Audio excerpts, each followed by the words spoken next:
Est-ce que ton corps essaie parfois de te dire quelque chose avant même que tu en prennes conscience? Tu as peut-être déjà vécu ça. Une boule dans la gorge, une poitrine qui se serre, un ventre qui se noue, une fatigue qui apparaît sans raison évidente. Tu cherches une explication. Tu te dis que c'est sûrement le stress, que tu as peut-être mal dormi, ou que ça va finir par passer.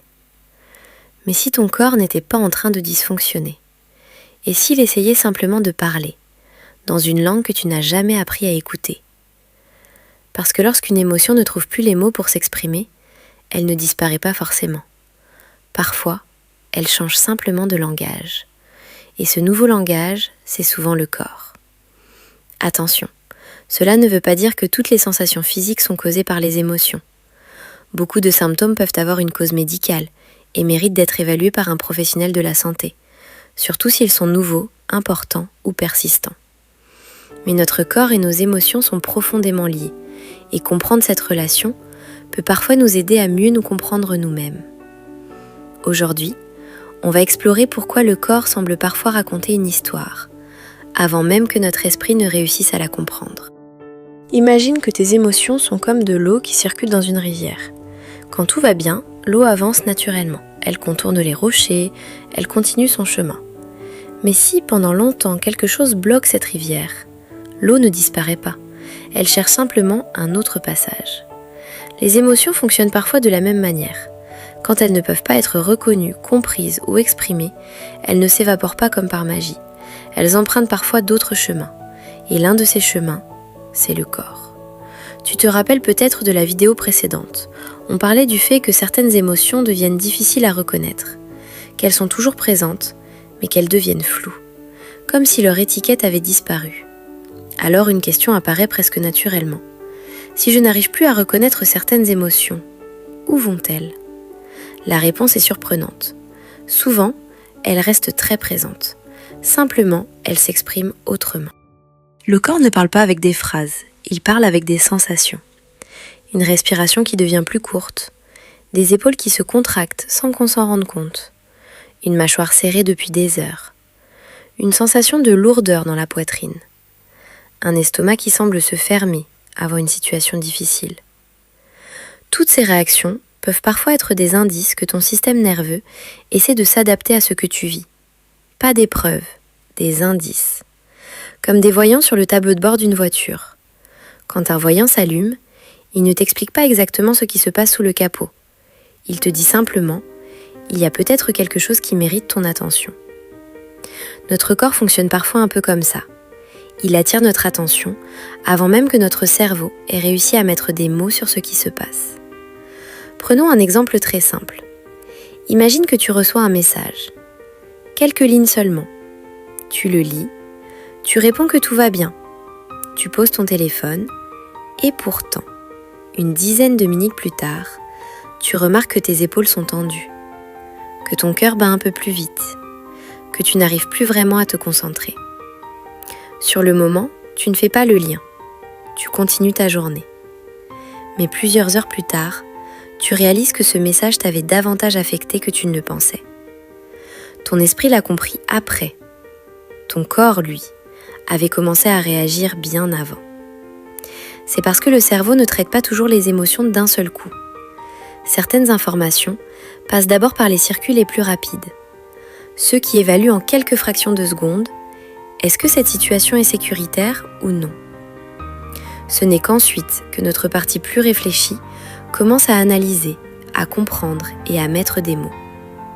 Autrement dit, il arrive que le corps reçoive le message avant que notre conscience ne le traduise. Et pendant ce laps de temps, on peut avoir l'impression que ces sensations arrivent sans raison. Alors qu'en réalité, la raison n'est simplement pas encore devenue consciente. C'est un peu comme sentir une odeur familière. Tu sais immédiatement qu'elle te rappelle quelque chose. Tu le ressens, mais tu es incapable de dire quoi. Puis, plusieurs minutes plus tard, le souvenir revient d'un seul coup. Les émotions peuvent parfois fonctionner exactement de cette façon.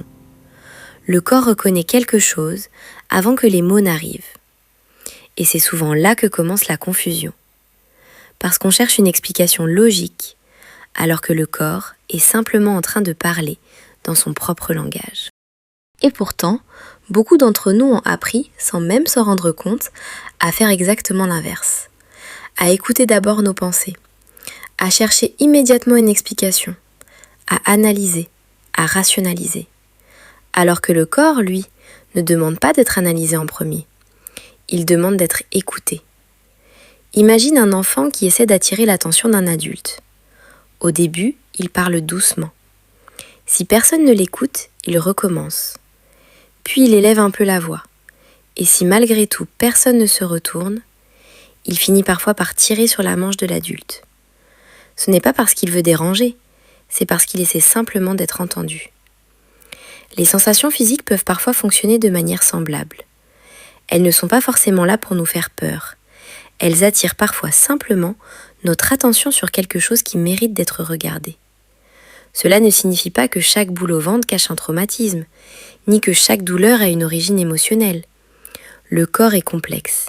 Il peut réagir à une maladie, à la fatigue, au manque de sommeil, à l'alimentation, à une infection ou à bien d'autres choses. C'est justement pour cette raison qu'il est important de ne jamais tirer de conclusions hâtives. Mais lorsque tout semble normal sur le plan médical et que certaines sensations reviennent, surtout dans des contextes particuliers, il peut être utile de se demander « Qu'est-ce que j'étais en train de vivre ou de ressentir juste avant ?» Parfois, cette simple question ouvre une porte que l'on n'avait jamais pensé à regarder. Il y a une autre image que j'aime beaucoup. Imagine que ton corps est comme un détecteur de fumée. Son rôle n'est pas de t'expliquer précisément où se trouve le problème. Son rôle est de te signaler qu'il se passe peut-être quelque chose. Si l'alarme sonne, tu ne démontes pas immédiatement le détecteur en pensant qu'il est le problème. Tu cherches d'abord ce qui a déclenché le signal. Les sensations fonctionnent parfois de cette manière. Elles ne sont pas toujours le problème. Elles peuvent aussi être un message. Et c'est peut-être là que beaucoup de personnes se jugent injustement. Elles se disent « je suis trop sensible, je réagis pour rien, mon corps est contre moi ». Mais si ton corps n'était pas contre toi, et s'il faisait exactement ce qu'il essaie de faire depuis le début, de protéger.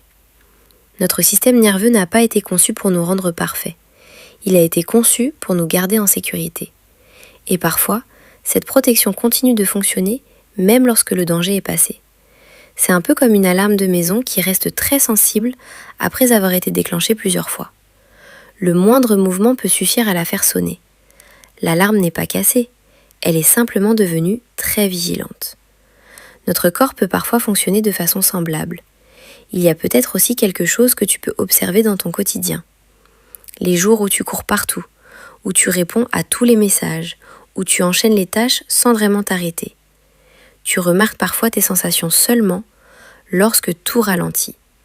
Comme si ton corps attendait enfin un moment de calme pour dire « Maintenant que tu peux m'entendre, j'ai quelque chose à te montrer ». Ce n'est pas parce que ces sensations viennent d'apparaître, c'est souvent parce que tu as enfin l'espace pour les remarquer. Un peu comme une horloge.